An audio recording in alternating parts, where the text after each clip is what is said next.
Começa agora. Descobrindo a Revista Espírita.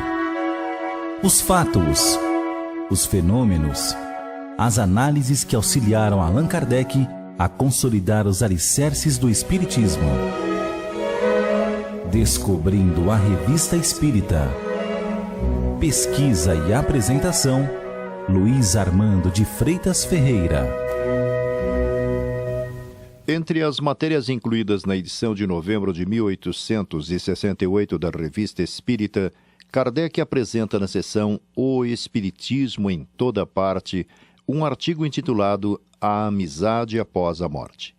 Nela, o codificador inclui extratos de uma obra inglesa publicada em 1753 em Amsterdã, tradução feita da quinta edição, intitulada A Amizade Após a Morte, contendo as cartas dos mortos aos vivos, de autoria da senhora Rowe.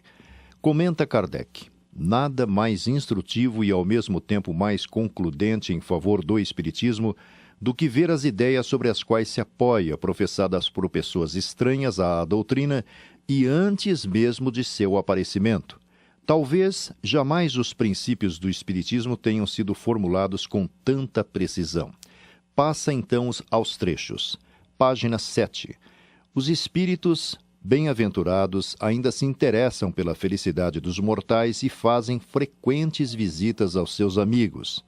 Poderiam até aparecer aos seus olhos se as leis do mundo material não impedisse.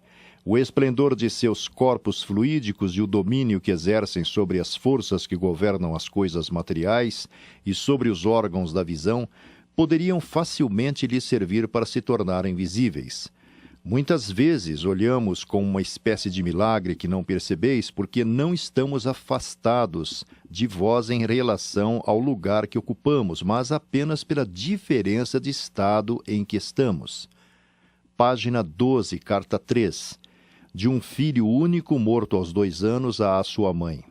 Desde o momento em que minha alma foi libertada da sua incômoda prisão, achei-me um ser ativo e raciocinante, admirado por vos ver chorar por uma pequena massa, apenas capaz de respirar, que eu acabava de deixar e me encontrava encantado por me ter dela desembaraçado, pareceu-me que estavais aborrecida pela minha feliz libertação.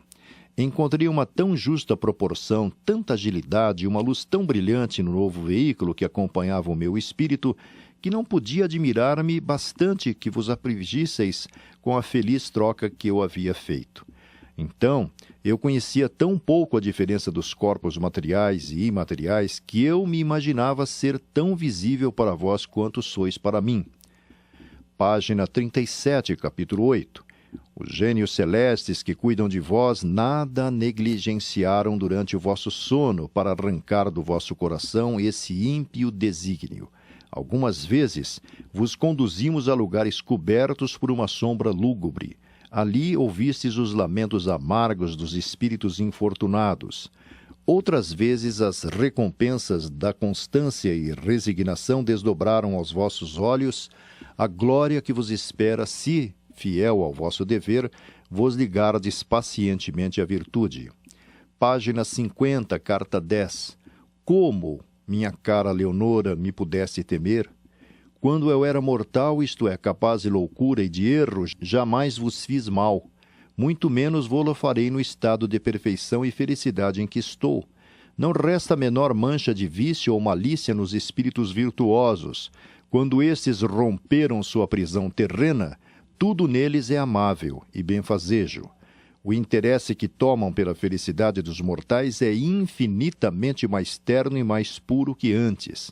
O pavor que no mundo geralmente sentem por nós vos pareceria incrível se não nos lembrássemos de vossas loucuras e preconceitos. Mas não fazemos senão gracejar das vossas ridículas apreensões. Não teríeis mais razão de vos temer e de fugir uns dos outros do que nos temer a nós que nem temos o poder nem a vontade de vos inquietar? Enquanto desconheceis os vossos benfeitores, nós trabalhamos para desviar 1000 perigos que vos ameaçam em adiantar os vossos interesses com os mais generosos ardores. Se vossos órgãos fossem aperfeiçoados e se vossas percepções tivessem adquirido o alto grau de delicadeza a que chegarão um dia, Então saberíeis que os espíritos etéreos, ornados com a flor de uma beleza divina e uma vida imortal, não são feitos para produzir em vós o medo, mas o amor e os prazeres. Eu os queria curar de vossas injustas prevenções, reconciliando-vos com a sociedade dos espíritos, a fim de estar em melhores condições de vos advertir dos perigos e dos riscos que ameaçam a vossa juventude. Página 54, carta 11. Vosso restabelecimento surpreende os próprios anjos, se ignoram os diversos limites que o saber nos dispensa, pois à vida humana muitas vezes não deixam de fazer justas conjecturas sobre o curso das causas secundárias e sobre o período da vida humana. Página 68, carta 14. Desde que deixei o mundo, muitas vezes tive a felicidade de tomar o lugar do vosso anjo da guarda, testemunha invisível das lágrimas que a minha morte vos fez derramar. Enfim me foi permitido suavizar as vossas dores, ensinando-vos que sou feliz. Página 73, carta 16. Como os seres imateriais, sem ser percebidos, podem misturar-se em vossa companhia na noite passada, tive a curiosidade de descobrir vossos pensamentos sobre o que vos tinha acontecido na noite anterior. Para tanto, achei-me em meio daquela reunião em que estáveis. Ali ouvi que brincáveis em meio àquela reunião em que estáveis. Ali ouvi que brincáveis com alguns dos vossos amigos familiares a propósito do poder de prevenção e da força de vossa imaginação. Contudo, senhor, não sois tão visionário e tão extravagante quando vos dizeis. Nada de mais real do que o que vistes e ouvistes, e deveis acreditar nos vossos sentidos, do contrário faríeis degenerar um vício a vossa desconfiança e a vossa modéstia. Meu caro irmão, não tendes mais algumas semanas de vida, vossos dias estão contados. Tive a permissão, que acontece raramente, de vos dar algum aviso sobre o vosso destino que se aproxima. Vossa vida, eu sei, não foi manchada por nenhuma ação baixa ou injusta. Entretanto, aparecem nos vossos costumes certas leviandades que reclamam de vossa parte uma pronta e sincera reforma. Faltas que a princípio parecem uma bagatela, degeneram em dúvidas e dívidas enormes. Epístola dedicatória, página 27. A terra em que habitais seria uma morada deliciosa se todos os homens, cheios de estima pela virtude, praticassem as santas máximas. Comentando a obra, Kardec, entre outras coisas, diz: segundo a perfeita concordância da forma e do fundo que existe entre as ideias desenvolvidas no livro da Sra. Rowe e o atual ensino dos espíritos, não se pode duvidar que o que ela escreveu seja produto de comunicações reais. Como é que um livro tão singular, de natureza a ferir a curiosidade no mais alto grau, bastante difundido, pois havia chegado à 5ª edição e foi traduzido, tenha produzido tão pouca sensação, em que uma ideia tão consoladora, tão racional e tão fecunda em resultados tenha ficado no estado de letra morta, ao passo que em nossos dias alguns anos bastaram para fazer a volta ao mundo? Temos dito muitas vezes que se o Espiritismo tivesse vindo um século mais cedo, não teria nenhum sucesso.